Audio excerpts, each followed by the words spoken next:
एक बाग की बात है। एक हरा भरा जंगल था। ऊंचे ऊंचे पेड़ और हर तरफ से आती मीठी चहचहाने की आवाजें। इसी जंगल में रहती थी एक नन्ही सी चिड़िया। नाम था उसका चिक्की। साइज में तो वो बहुत छोटी थी, लेकिन उसका दिल हिम्मत से भरा हुआ था। हर सुबह वो इतने सुरीले गीत गाती कि पूरा जंगल खुशी से झूम उठता था। उसी के घोंसले से थोड़ी दूर रहता था एक विशाल हाथी, गजराज। वो बहुत ताकतवर था और उसे अपनी ताकत का घमंड भी बहुत था। वो अक्सर छोटे जानवरों का मजाक उड़ाया करता था। जब भी चिक्की उसके पास से गुजरती, वो अपनी सूंड उठाकर कहता, हाँ, तुम जैसी नन्ही सी चिड़िया आखिर कर भी क्या सकती है। चिक्की कोई जवाब नहीं देती थी। वो बस हल्का सा मुस्कुरा देती और अपने काम में लगी रहती, गाती रहती। उसे क्या पता था कि उसकी ये शांति जल्दी भंग होने वाली है। एक साल गर्मियां बहुत तेज पड़ी। जंगल की नदी धीरे धीरे सूखने लगी। अब सभी जानवरों को थोड़े से बचे हुए पानी से ही काम चलाना पड़ रहा था। एक दोपहर गजराज पानी पीने आया। उसका ध्यान ही नहीं गया कि नदी के किनारे एक नीची डाली पर चिक्की का घोंसला बना हुआ है। उसने कुछ फल तोड़ने के लिए अपनी भारी सूंड से पेड़ को जोर से हिलाया और धड़ाम! चिक्की का घोंसला सीधा पानी में जा गिरा। उसके अंडे पानी के बहाव में बह गए। चिक्की जोर जोर से रोने लगी। अरे नहीं, मेरे बच्चे! गजराज ने लापरवाही से एक हंसी दी। क्यों रो रही हो? नया घोंसला बना लो, एक मामूली सी चिड़िया ही तो हो। और ये कहकर वो अपनी शान में वहां से चला गया।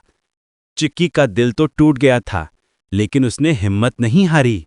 उसके आंसुओं में एक इरादा भी था।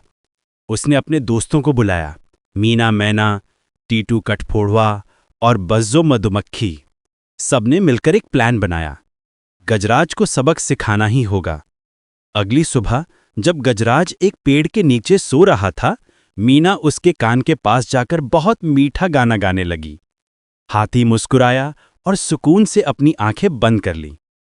तभी टीटू कठफोड़वे ने फुर्ती से आकर गजराज की आंखों पर चोंच मारना शुरू कर दिया। ठप ठप ठप ठप, इतनी तेजी से कि गजराज अपनी आंखें खोल ही नहीं पाया।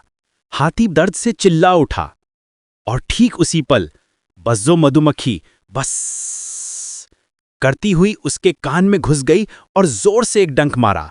गजराज चीखने लगा। वो अंधे की तरह गोल गोल घूमने लगा। उसे कुछ दिखाई नहीं दे रहा था। आखिर में वो लड़खड़ाकर सूखी नदी में जा गिरा। सारे जानवर उसके आसपास इकट्ठे हो गए।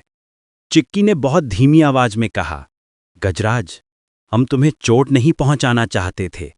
हम बस तुम्हें याद दिलाना चाहते थे कि ताकत का कोई मतलब नहीं अगर उसमें दया ना हो।